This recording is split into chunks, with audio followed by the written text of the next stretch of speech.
Oeste.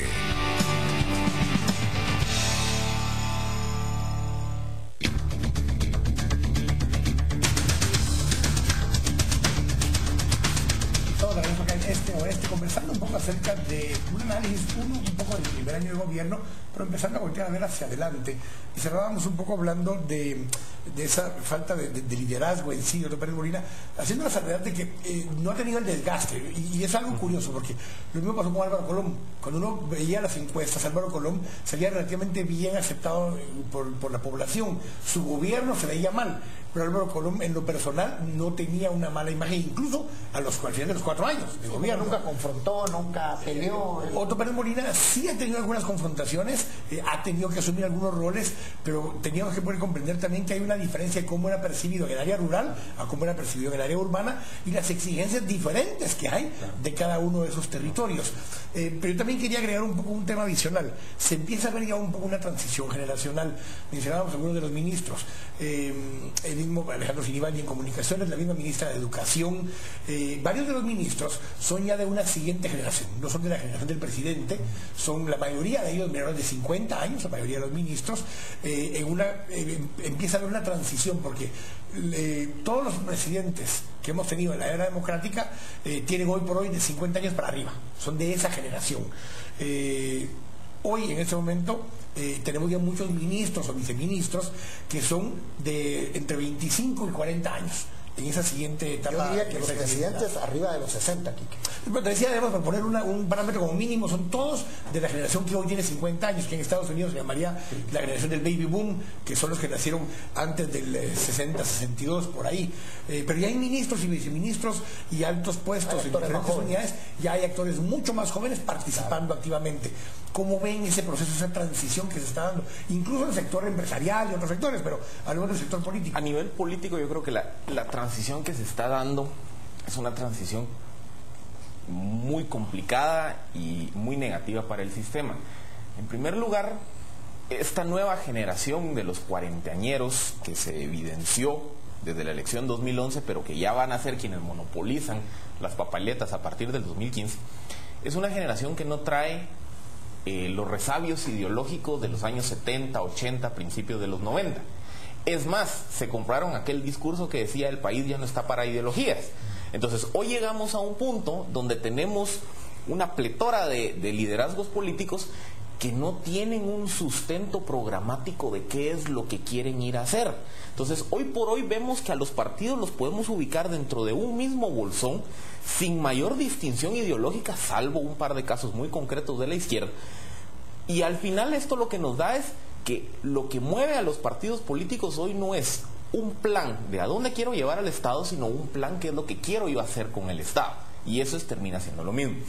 El segundo punto que creo que se ha complicado aquí es, y haciendo un poco un cruce con un análisis más social y económico, yo diría que en los últimos 25 años hemos visto la disminución de ese colchón de la clase media en Guatemala. Y creo que en política eso está empezando a tener un efecto nefasto. Y es que en todas las sociedades la clase media es la encargada o la recipiendaria de los valores éticos, los valores morales, los valores sociales, los valores políticos. Al reducirse esa clase media y ahora al tener partidos que no tienen un sustento ideológico, la política ha llegado a un nivel de decadencia donde hoy vemos espectáculos como en el Congreso de la República, como en los mismos partidos políticos, el modelo de oposición que tenemos, es porque tenemos una clase política que no ha sido formada en visión ideológica, no ha sido formada en la ciencia política y no ha sido formada en valores tampoco. Entonces, todo eso nos está llevando a que nuestra estructura de partidos, nuestro sistema dirigencial de gobierno, se caracterice por una ausencia sistemática de una ética política. Y ahí es donde vemos por qué el Congreso de la República no es nada más que un espacio para mercadear intereses, por qué los diferentes ministerios al final terminan siendo espacios para repartir prebendas entre los diferentes asociados de partidos. Y al final de cuentas, bajo este modelo, lo único que cambia es quién reparte el pastel, pero al final la sensación es la misma. Y ahí creo yo que ese recambio generacional de élites políticas está siendo muy negativo para el sistema. ¿Ves eso, Álvaro, también la parte donde cada vez tenemos menos ideologías sobre la mesa y se vuelve más una cosa pragmática? O sea, la política se ha vuelto más pragmática y más de cumplir con financistas y con clientes desde el punto de vista del votante o la sección popular. Sí, lo veo. Yo comparto me sorprende el nivel de coincidencia que tenemos, porque la verdad es que quizás la única diferencia que yo tengo es que tendería a no analizar tanto en términos individuales. Sino a descubrir dentro del sistema las causas que están haciendo que esto sea así. Yo arranco la descomposición del sistema democrático guatemalteco desde el autogolpe de Estado del presidente Serrano, y de ahí las reformas constitucionales del 94, y más adelante el proceso de neoliberalización del Estado, que traía consigo todo este programa desideologizador, de pulverización de los partidos políticos, de incremento del individualismo a ultranza, y de achicar el Estado hasta dejarlo en trapos de cucaracha, y hoy tenemos lo que tenemos por eso. Y la generación que está gobernando... Como un propósito de ciertos sectores. Quizás no era un propósito deliberado hacer, digamos, pulverizar todo, sino que era la ideología que estaba dominando por el consenso de Washington, que aquí las élites se lo compraron a cual más fundamentalista. Y hoy a las élites empresariales les toca competir con gente que pone alto su cuota de mejor postor, ¿verdad? Y Manuel Cabalante, justamente en esa línea que dice Álvaro, pero regresando al tema de mucho más participación activa tuya hacia más atrás, pero incluso de familia, sí. Porque tu familia ha sido una familia de política, donde viviste toda la etapa liberacionista, viviste toda la etapa primera del enfrentamiento armado como familia, con víctimas tanto por culpa de la izquierda como la derecha, del ejército, de la guerrilla. O sea, todo este proceso lo viviste, pero las generaciones ya de la edad de Philip para acá, eso no lo vivieron, y no vivieron esa ideología de la misma manera que se ve hoy. Hoy la política la ven diferente muchos. Bueno, creo, hay tanto que decir de esto, pero voy a tratar de resumir algo. Nuestro país entra en una confrontación político-ideológica en los años 50, muy fuerte, que tampoco fue accidental, sino fue consecuencia de una guerra fría que estaba afectando al planeta. Estaba calentando al planeta en esa época. El calentamiento global era ideológico en ese entonces.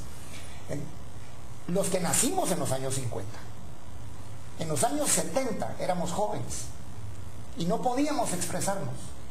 Ni pensamiento de izquierda, ni pensamiento de derecha, porque había un autoritarismo que marcaba y que no permitía pensar. Aquí se podía sobrevivir, pero si alguien venía a hablar de derechos humanos, de derechos de pueblos indígenas, de igualdad social, de tenencia de la tierra, el que viniera a hablar de eso tenía tres posibilidades: el encierro, el destierro o el entierro. Nadie podía pensar, porque habían élites poderosas, gobiernos militarizados que le ponían un freno a las libertades de opinión, un freno a la libertad de pensamiento, un freno a cualquier expresión de sentimientos. En esas condiciones crecimos los que estábamos haciendo política. Yo empecé a hacer política en los años 70, pero veíamos esa polarización. Bueno, luego se fue abriendo una posibilidad, se vio un amanecer democrático, se empezaron a defender posiciones en 1984 muy valiosas para llegar a tener una constitución política de la República de Guatemala que fuera nuestro gran pacto, y que lográramos que los hermanos guatemaltecos que estaban alzados en armas fueran entendiendo que sí podíamos convivir en democracia. Y claro, teníamos que llegar a acuerdos, llegar a negociaciones, llegar a entendimientos. Y eso implicaba ceder posiciones.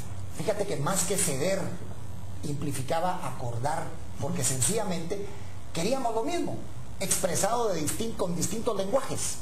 Ahora, los poderes reales del país que siguen existiendo, esos poderes reales encontraron a principios de los 90 una corriente, una tendencia como la que mencionó Philip. Vamos, y decías también tú, hay que reducir el Estado. Y salían a hablar públicamente de reducir el Estado. Yo no sé cómo, si partiendo el territorio, mandando de mojados a media sociedad, yo no sé cómo, porque confunden Estado con gobierno. Ellos querían reducir a su mínima expresión al gobierno, porque el gobierno no sirve, porque el gobierno es corrupto, porque los políticos son corruptos, pero los grandes corruptores estaban fuera del gobierno, esperando oportunidades, esperando hacer sus grandes negocios, esperando desplazar a las clases políticas pensantes y empezar a crear los accidentes políticos que nos fueron creando. Que los gerentes políticos. Claro, mira, es tan sencillo. Te financio tu campaña y me la devuelves con favores. te hago alcalde y me devuelves con... Pero después se dan cuenta que ese constructor que hizo sus negocios con eso, puede ser alcalde. Y como es constructor y tiene 4 pick-ups y tiene dinero, quiere ser alcalde. No tiene ningún compromiso con su comunidad, no tiene ningún buen nombre, pero igual el diputado. Yo puedo ser diputado, llego al Congreso. Y de la misma manera, tengo que decirlo con mucha pena, los mismos candidatos presidenciales tienen que encontrar esos grandes padrinos para poder llegar, porque si no los tienen, no llegan. Y entonces entran los otros factores, la televisión, el dinero que les dan en Guatemala para hacer sus campañas, en fin, toda la financiación que al final de cuentas se convierte en algo. Te financio tu campaña y me pagas con favores. El clientelismo partidario que ha venido a aniquilar los partidos políticos. Se volvió una especie de mercantilismo político.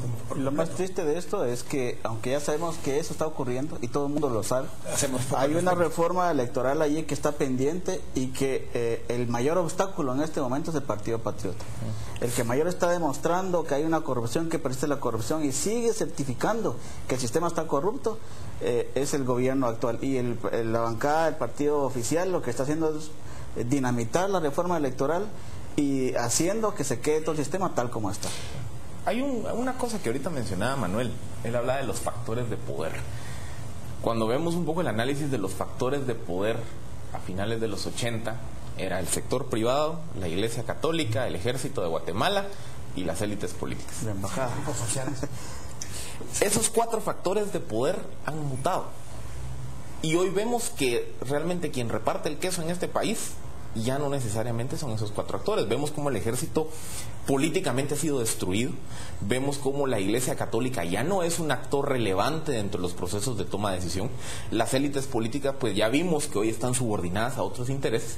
Y tal vez el tema, y lo podríamos tocar con más detenimiento, es cómo hoy, al hablar del sector privado, tenemos que hacer diferencias. Claro. Porque hoy hay muchos. Del sector privado tradicional hay un nuevo sector privado, producto de los negocios y de las oportunidades generadas por la globalización, las telecomunicaciones, nuevos modelos de organización económica, pero hay 2 nuevos sectores privados que para mí son nefastos. El sector privado clientelar, que vive de expoliar al Estado, y el sector privado ilícito.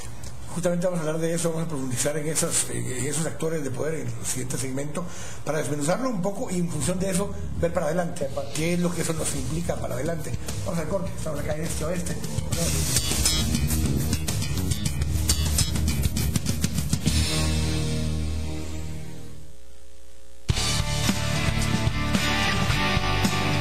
Estamos presentando Este Oeste.